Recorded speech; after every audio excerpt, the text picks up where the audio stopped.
Guys, gals, and non-binary pals, this is Charles, R3 Cassus, IZW, and Wrestle Drag Heavyweight Champion, and I'm here drinking at Moe's. Join us as I talk about my journey in this wrestling world.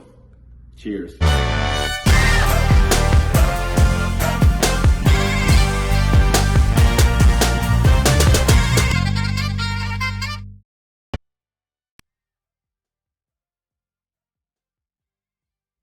All right, everybody. Want to thank Reaper Apparel for having Drinkin at Moe's be a brand ambassador. They encourage everybody to break out of that comfort zone, live their best self, which, hey, that's what got me starting the podcast. But they got great clothing, great apparel, t-shirts, hoodies, beanies, hats, all that good stuff. Be sure, link will be in the description, and use the code Drinkin at Moe's to get 10% off your order. Let's fucking go. All right, everybody, welcome to Drinkin at Moe's. Big Mo here. You know the drill. YouTube, like, subscribe, share, all the good stuff, because that YouTube algorithm is a pain in the ass. We are most places you can find your audio podcast. Today, I'm excited to have with me Charles Cassus. How you doing? I'm doing great. How are you? I feel bad that I don't have a drink to drink for drinking with Moe's. You know, I don't have a beer with me. I was just craving one of my Dr. Peppers when I got back home, so that's about all There you I go. got. But hey, I always tell people, just because the name of the show says Drinkin at Moe's does not mean it needs to be alcoholic. Right, there you go. As long as you're drinking something. Yep. So, first thing that I'd like to start off with everybody with is what got you started as a fan, and then what got you deciding to finally make the leap into the business? Oof, I'm pretty sure it's the same answer that most people are going to give you or have given you. And I mean, as a fan, it's pretty much just like it was part of the rotation with cartoons. It was like the thing I grew up watching. It was like an escape, essentially. So it was like the only thing I enjoyed watching. My uncle had a black box, so he would a VHS record like pay-per-views and stuff like that. So like I always had that going. I was a big Hogan fan. Like Hogan was like what made me a fan, and just like this larger than life type of thing. Personalities: Macho Man, Warrior, Andre the Giant. Oh yeah. And I remember when The Undertaker debuted as The Undertaker. That was kind of like the transition, and probably just getting older in age was a transition of I want to do this. Like this looks really cool to do, and I just resonated so much. It could have been just from like childhood or like dark times, but like the persona of The Undertaker, I was like, I relate to this more than the jolly Hogan. I can, you know what? I kind of had a similar start where, I mean, I remember there's times, I mean, going off of first The Undertaker, I remember, good Lord, there was times that dude legit scared the shit out of me. Yeah. Like, that thing. But then even before that, like, yeah, Hogan, Warrior, I mean, the Legion of Doom, the Road Warriors, those, I remember the first time I saw them guys come out with them spiked shoulder pads, and I'm like, right. Oh my God, that is the coolest thing ever. Yeah, it was a lot of good stuff, a lot of larger than life, a lot of colors and stuff like that. So but I think just getting older and seeing The Undertaker and all that stuff's kind of what made me bounce into like this would be so cool to do. I guess the physicality part, and as I think production got bigger, I was like enthralled with the production side, the lights, the music. So I think it just added to like it would be so cool to come out on stage with all these lights coming out and the songs and all that. Oh yeah, most definitely. I know I had one time where I got to be special guest ring announcer for a friend's match, and it literally was just funny because it was up like 6-7 hours from me. Right. Was saying I was going to make the drive by myself, and kind of as a thank you, they're like, hey, you'd like to be special guest ring announcer for your friend's match? I'm like, you telling me I get to be in the ring with a microphone? Yes, please. Yeah. That's awesome. Oh yeah, because I like that, like you mentioned, I was hooked very early, and just the idea of, man, even if one time I got that entrance and got it, Right. oh yeah, that bug was in me early. Now, what was it like when you finally did make the leap into the business, like training and all that? Because I've done like little bits, like Right. when a promotion here local was doing a pro wrestling boot camp. I was like, oh, that'd be fun. So then I went. Coincidentally, it was in the same hotel complex that I was put in the night before I left for Navy boot camp. So that Right. was a whole another story. But yeah, for me, that little bit, I was walking funny for about a week. Yeah. What was it like when you actually got in there hardcore, getting in there and like, this is what you're going to be doing? I mean, it's quite a long like process and like switches in the journey. It started off backyard stuff, obviously. A friend of mine had an actual ring that we bought from like I think it was High Spots or something. So there was an actual 16-foot ring, and just kind of like did the dumb shit. In hindsight, it was fun at the time, but in hindsight, it's not the best thing to do. But from there was a group of people who hit us up because they saw that we had a ring, and it was like this exchange of, let us use your ring and we'll use some of your guys for our shows.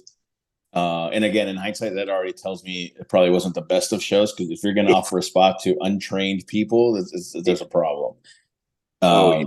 So there was that happened for a while, and luckily I only did camera. I was only recording, doing camera, and doing audio stuff. I never really got in there. There was a couple of times when I started like the training process with some of their guys, and it wasn't the greatest experience. It was a lot of drama, a lot of ego. So they lost the place, and then we started moving the ring to different people's backyards to start training. So that's kind of how I started getting bits and pieces of people teaching me. And luckily, I came across one guy who knew what he was talking about as far as like basic wrestling and fundamentals. So I learned that stuff from him, like bumping and running the ropes and stuff. But through him, because he started getting booked for another local show called EXW at the time, I started going to those shows, and I started doing flyers and video stuff. And the promoter hit me up. It's like, hey, do you want to keep doing this work for us? And we'll let you in the show for free. And then they moved places, and they changed their name because they were FSW Arizona, so Future Stars of Wrestling. And that was the Arizona place, and then they changed their name again to Championship Wrestling from Arizona. And then we got our own building. So when they got their own building, they opened a school, which they dubbed the New Power Plant, because that was The Johnny WCW. Johnny Stamboli was the promoter's like best friend, so he was a part of it. So I think it was his idea to call it that. And so once that started happening, I made a deal with the promoter, and I was like, in exchange for tuition to join this school, I'll do all the flyers, I will run the YouTube channel, I'll do the editing. And we kind of had that agreement, and just kind of all like little piece by piece came together. And then the cool thing, like one of the things I tell a lot of people, is that initial introduction to indie wrestling, because after I saw that was my introduction to it. So like, if this is what indie wrestling is, I'm like, this is garbage and I don't want any part of it. And but in reality, like in hindsight now, it was a good thing, because it gave me the steps to get into meeting people to get to the point of like actual training. And I went there and started training. It had been a while since I bumped like in those backyard rings. So the first day they they let me have it. There was a lot of bumping, a lot of shit going on. And my head was hurting and my back was hurting. Oh boy, I can imagine. I'd like to think I got a little bit better of an introduction to independent wrestling, although it came a little late. Yeah. Because I didn't get introduced to independent wrestling until I was literally stationed in San Diego, looking for something to do. I Googled pro wrestling in San Diego, and boom, there popped up a show. And good Lord, I'm wanting to say, I'm trying to remember who, some Joey Chaos that runs Santino Brothers Okay, yeah. in California. He was in my second ever independent show. Nice. So getting to see him, and I'm trying to remember. I know Adam Pearce was the NWA champ a lot Okay. during that time frame. So I like to think I got a pretty decent introduction to Yeah, you got to see some good stuff. Oh yeah, I got plenty of good memories from down there. I mean, I've even had the guys that ran that promotion on the podcast, so it was Awesome. pretty cool. Yeah, So it's just a matter of looking at from like the perspective of looking at it, and I'm glad that shitty road led me to where I was at. And yeah, because after training, I met a lot of great people. We had a really good training class, and just kind of like all the good shit happened after that. that's awesome.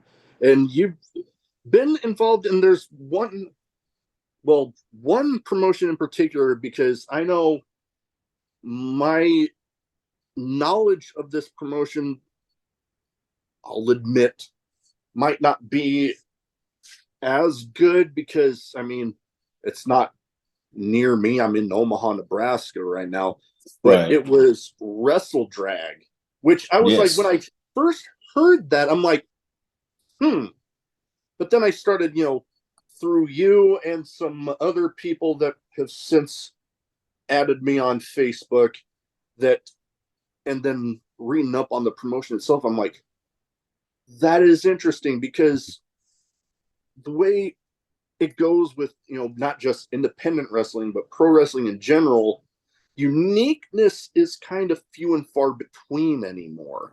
And Right. when I heard about Wrestle Drag, I'm like, okay, that is unique. That is something that, you're not just gonna find everywhere out there right now. Right. So what's it like being a part of all that? Because it seems like a lot of people want equality, inclusiveness, and it seems like a very inclusive environment. Yes, it is. Actually, I help run that promotion, so it's me and a friend of mine. It was essentially his idea. He brought it up to me. He's like, "Hey, it'd be cool to do a show where we had wrestling and like drag performances."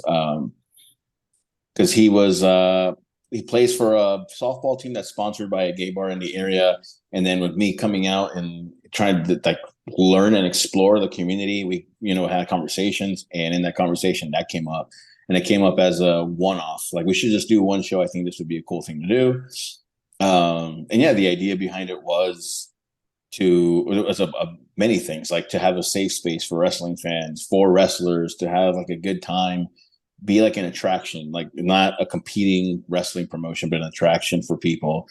And just to have, like, when I went to my first drag show, it was a blast. It was so much fun, because it's essentially like a wrestling in a sense. You have this persona, you come out, you perform, you get paid, you seek bookings. The bigger your name is, the bigger places you get to work. So it was just a cool experience, and just it was a great way for me to get involved in the community, still like being new to it, and learning from it, and good and bad, the stuff that I learned. I felt like this was a good thing to put together for like both the communities, wrestling community, the LGBTQ community. And yeah, I mean, we talked to some people. He had connections. I obviously had the connections with wrestlers, and trying to figure that out. And we came up with the date, and it was a blast. It was a big success. And the place we did it was a school, so it only fit like 100 people. But everybody, I think the pre-sale tickets we had put sold out. And the last show we did in June, we did it at a bigger place. It's called the Nile Theater, and it's pretty much like a concert venue. It's like one of the most historic venues for concerts. And we had about 350, almost 400 people at that place. We had to take the link down that day because we couldn't sell any more pre-sales. Yeah, so having that, like, a bigger place, obviously there was a little bit of fear of like, I wonder if we can fill up this place, and it was amazing. The stories I get to hear are great, just from people's experiences, and having them feel like they're not going to be judged, and they can do whatever they want, they can wear whatever they want. And even from the wrestler standpoint, like obviously I think it's getting better now, but there was a point where back then it was if you were gay, it's like, oh, this is the gay wrestler, and that's it. You're not known for anything else but being the gay wrestler. Yeah. So these shows also help me to, bring in all types of people from the LGBTQ community who are very talented in the ring. And you see a show, and it's not just a show of gay and bi and lesbian wrestlers. It's the show within the community, but these are wrestlers, and they're their own people. They're not just sticking that label on them. And it's kind of like what Effie does with the gay brunch and stuff like that. Like, we are more than that. Like, you can see a variety in the diversity of wrestling. So I think just all that together, we decided to keep it going. So now it's become like a 4-show-a-year thing, like still an attraction. But what started off as a one-time deal, like, has become something cool, something that I didn't think I would be a part of, let alone like help build. So it's just a cool experience to put out there for everyone. You know what I mean? Whoever wants to come and enjoy can. And again, it's open to everybody. Even straight people are allowed. It has, from all the reading up I've done on it. Yeah, it does seem, like I said, a very inclusive environment, and it's nice that people have a place like that because, back, hell, God rest his soul, when Canyon was still alive and he was, the last few years, it was still not as accepting of a space as it is now. It's like you got Big Gay Brunch, you got Wrestle Drag, and hell, you got personalities out there like Effie, like Pollo Del Mar, and all these. I love Pollo Del Mar. Oh man, I've been trying to talk with her about coming on the show. It's just with the schedule that she has right now, it's been a little crazy. Hell, she's amazing. Nothing but great things to say there. Hell, it took me almost a year to finally get it nailed down, my interview that I did with John Wayne Murdoch. It took a while because people with that big of a name in independent wrestling, it is like they are like a damn machine with all the places that are going all over the place. It's nuts. But yeah, I'll admit I've only personally ever been to one drag show. My wife was like, hey, we're going to this brunch. And it just happened to be a drag show there. And nice. I could think that the drag queens there could tell that it was my first one because they were messing with me like crazy. Yeah. And you know what? I was laughing my ass off because I'm like, dude, I know what you're doing, and it's funny as hell. Yeah. Oh, yeah. It's a good time. Oh, yeah. So, yeah, like I said, it was my first one. My wife kind of broke me in because I kind of got to the point where I'm like, you know what? She's done so many things that are my thing, and stuff that she would be like, eh. Right. So I'm like, you know what? It's my turn. She picked it, and I'm like, okay.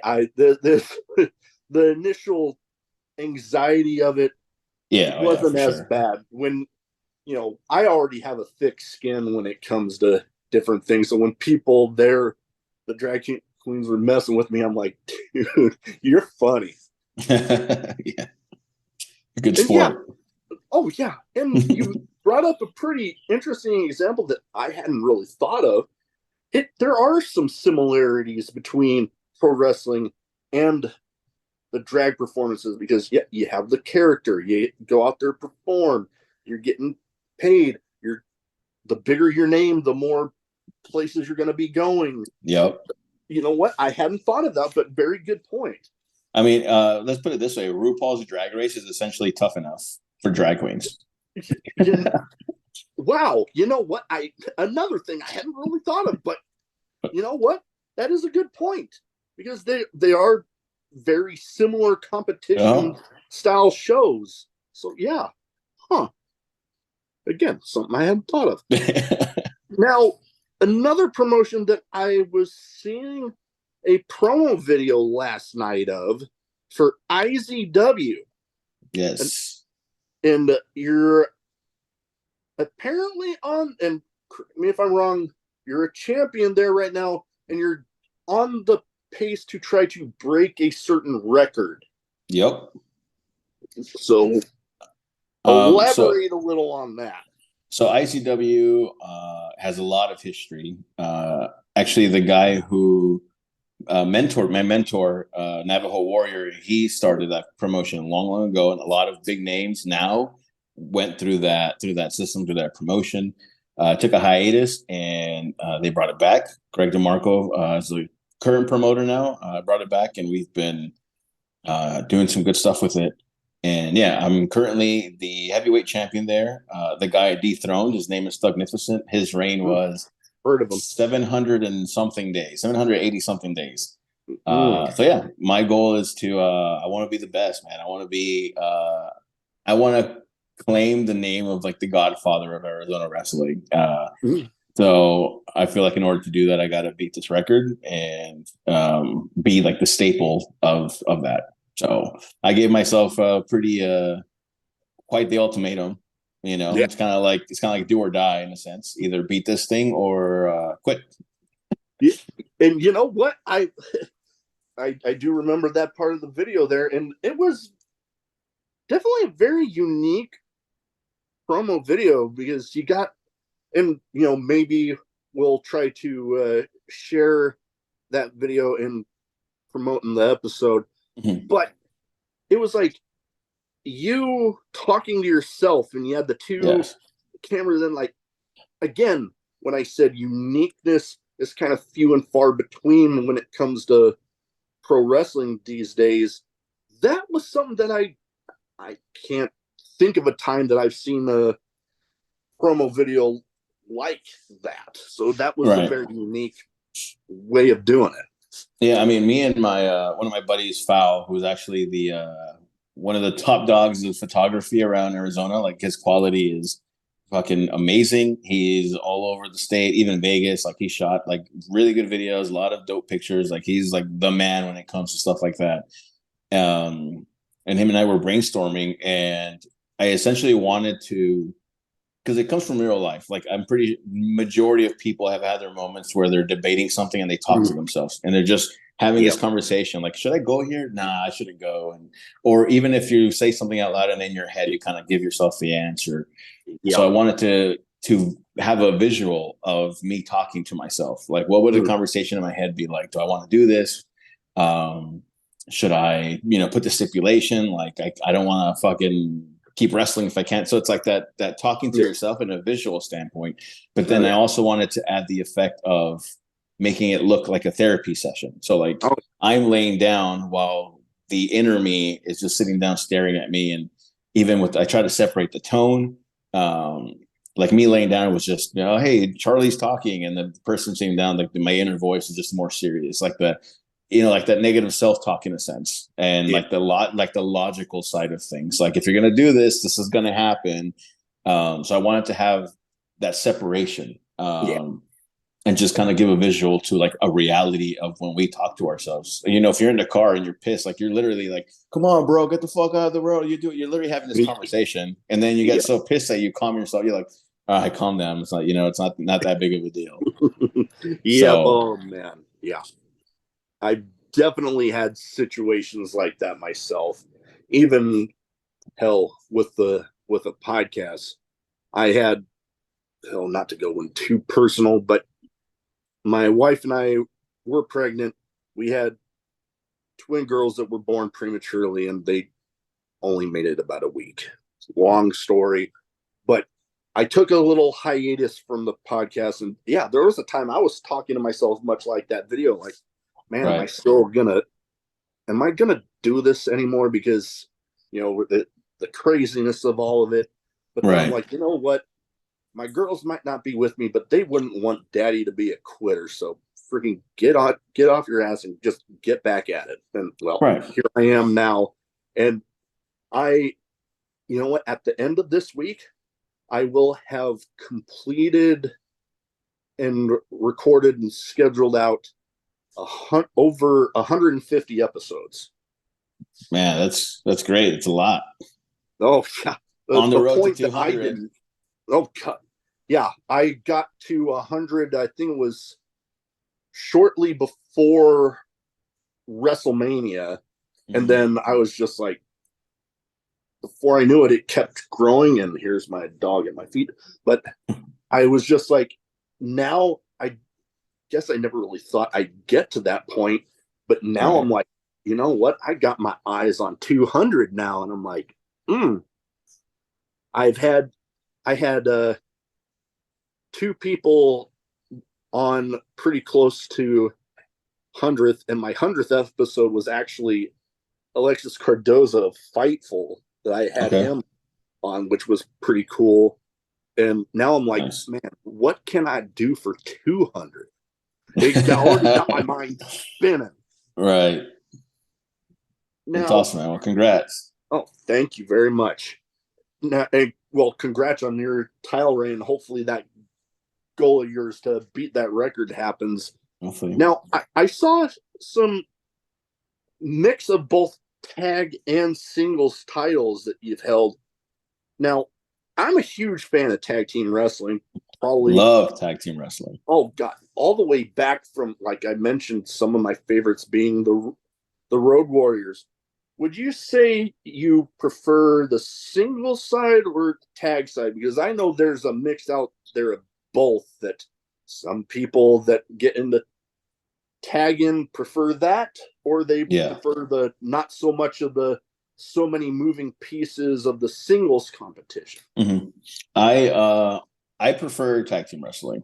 I didn't start training wrestling to want to be in a tag team, but watching wrestling or watching tag team wrestling, and once I started actually having matches and stuff, like tag team was like I want to do this, or it'd be really cool to team up with this person. And like factions, like that's always like been a cool thing. Like it's just, I find it like super cool, like just to have like these really good factions with good stories and good characters. But yeah, like I've had quite the mix. Luckily, I've had some good people, because with tag team wrestling, especially on the indie scene, I always tell like my students and anybody, in conversation, that it's not just like teaming up for 10, 15, 20 minutes in the ring. It's a lot. It's merchandise. How are we going to do this together? Road trips. Some promotions maybe don't want you as a singles. They want the tag team. So like, how do you? It's a 2-person thing. It's like a marriage in a sense. So like the term road wife and stuff like that is like legit, because it's a lot. If one of you guys gets sick or hurt, it affects the other one. If it's like a permanent thing, merchandise stuff, personal shit, like you have to like each other. So I got lucky. I mean, I started singles, and one of the guys, Evan Daniels, we started training together, and we got super close outside of the ring. And it got to a point where we kind of teamed up by like chance. Like this promotion brought us in, and they're like, yeah, we're going to just team you guys up since you're both debuting at the same show. Teamed up a couple times, and then we had a conversation because Evan kind of wanted to do more singles. And I was happy with the tag team thing, but he wanted to do more singles. So I was like, fuck it, I'll try it. I'll try it again. And we ended up feuding with each other. So that led to some cool singles stuff. Like I love singles wrestling, but like tag team is, if I could be in a tag team for like the rest of my career, like I'd be fine with that. And then we started doing championship wrestling from Arizona when they came back and started taping, and they put us together again. And this time we sat there, because this wasn't like our choice. It's just like, hey, we're going to put you guys together and do this. So we had a conversation, like, should we actually like give it a shot and try it now? And we both agreed. He came up with a stupid name. So we initially called ourselves the Brother Club. So it was like a parody of Bullet Club. And one of the veterans in the locker room kind of like made some sense of it and said, because our shtick was kind of he was more like lighthearted, humorous. So like it was also cool for me to be able to express that side of me. Like it's not just scary R3, whatever. It's also like I can be funny, I can be lighthearted and do the joke. So it's just like brought out a different side of my personality and my persona. So like it evolved my character in a sense. But this person told us, they're like, the name is fine and you guys are a good tag team, but if people don't know exactly who you guys are and they just hear the name, it could be taken as like a parody, which in fact would be like a parody tag team. So some people may not take you guys as serious because of the name. So then we switched it off and just called ourselves the Brothers of Wrestling, and that was essentially because like in real life we got so close that we, like, nowadays we refer to ourselves as, like, if I introduce you to him, he'd be like, here, this is my brother Evan, you know what I mean? Like we have the introduction. I'm the godfather of his son, so it's like we have that closeness. So like Brothers of Wrestling just kind of fits. It's cool. It abbreviates to BOW, which is bow, so like it just has all these little things we can play with. And so we did the Brothers of Wrestling thing for a while. Championship Wrestling from Arizona gave us a new name, and they dubbed us the Agents of Chaos. So we were also the Agents of Chaos for television for a while, and it also added like a new level to us. So it was just kind of cool. Like every situation I've been in, like I didn't completely change who I was. It just added another element to me, and it made, evolved me into like a different character. So we teamed up a lot, tag titles, everything.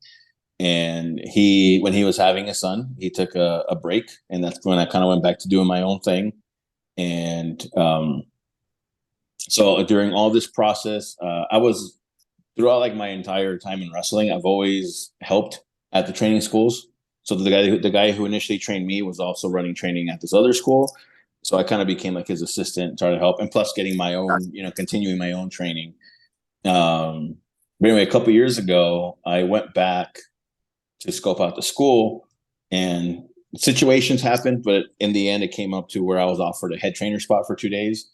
So I took that, and the first student I had in that class officially as me being head trainer, his name's Bryce Saturn. He just moved to North Carolina, so he's based out of North Carolina now. So that was my first student. Damien Desires making waves here, Vegas. Akira Gonzalez is based out of Chicago. So like all my core students have kind of moved away in their nest, so they're all everywhere. Cole Wright is in Washington. Akira's in Chicago. Damien is here. He's traveling to Southwest. Bryce is in North Carolina now. So I got lucky to have this like really good core group. And I mean, I've seen like when I started training, I was training with like Graves and Hammerstone and Evan Daniels and like all these people. And then at the new school, I got to see, guys and girls who are making names down in the Southwest, FSW, all these places. And I got to see them grow. And then now being here as a head trainer, seeing like my own kids grow. So in that process, Bryce, I wanted to kind of get him out, like networking. And in my mind, I was like, one of the good ways to get him to network would be if we team up together and just kind of, I get him on shows with me, and then he can network and people can see how good he is and kind of go off on that. Because Evan at that point wasn't traveling much. So we weren't really teaming up except for here if they needed us. So Bryce and I started teaming up and going to Vegas, all over the Southwest, and winning titles there versus I'm sure you know Wes, Project Wes. Yep, I had him right? on. Yeah. So we went versus pro tag champs. So in all that, then we decided to do a faction. So Evan, me, and Bryce, and then we added Bryn Thorne to the mix for IZW, and we tried to come up with a name. Me, Evan, and Bryce were at the gym, and we were trying to think of like, what should we call ourselves? I'm like, we don't really want to call ourselves the Brothers of Wrestling anymore. We don't want to call ourselves the Agent of Chaos. We need something new. And Bryce came up with the name, and he said, "Is like, what if we call ourselves like Final Destination?"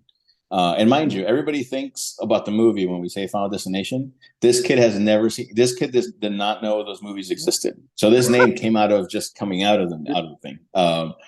And because we sat there and we're like, "You mean like the movie?" He's like, "What are you talking about?" I was like, "It's the movie." He's like, "Oh no, I don't know." So the name, we stuck with it just because the name came from like a genuine place of like, let's call it Final Destination. And there's a lot of subliminal stuff to it. Like, I'm slowly like winding down with wrestling. So to me, I was like, this faction is like probably the last big thing I do, or the last collective tag team group thing I do. So it's cool to call it the Final Destination. Also works for promos, you know what I mean? The whole shtick of like, this will be your final, all that jazz, all that good stuff. And it was an agreement too that faction wise, this was probably it. I didn't want to make another faction, or after we had our run and did our thing, I don't want to team up with anybody else other than those two. I don't necessarily want another tag team partner. So there's a lot of subliminal things to that name. And yeah, then we became the trio and the foursome in ICW, and started doing our thing. Started going back to championship wrestling in California, and brought all that out. So tagging it's fun. I mean, there's so much to do with like 4 people or more, because now you have your triple threat tag matches and all that stuff. But in the traditional 2-on-2, there's just so much stuff to do. You can tell such a cool story.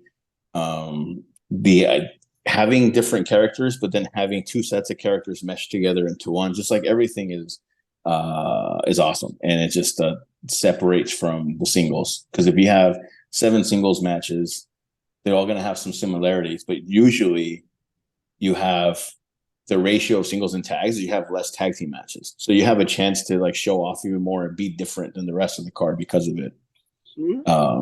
So to me, it's just a really cool experience, and I just enjoy it. So, and on your body, it's easier when once you beat yourself up for a while, it's nicer to, especially when you're the big guy and you're like, hey, you're taking the heat today, brother. I just come in and make the save. So it's nice to have those moments, but yeah, it's definitely cool. And I mean, even traveling, when you have a faction or a tag team, like you're going to have a spot in the car with like your road dog essentially, or you're going to have that person with you. So I got lucky that the 2 people that I've teamed up with the most are people that I love and truly in real life are like my best friends.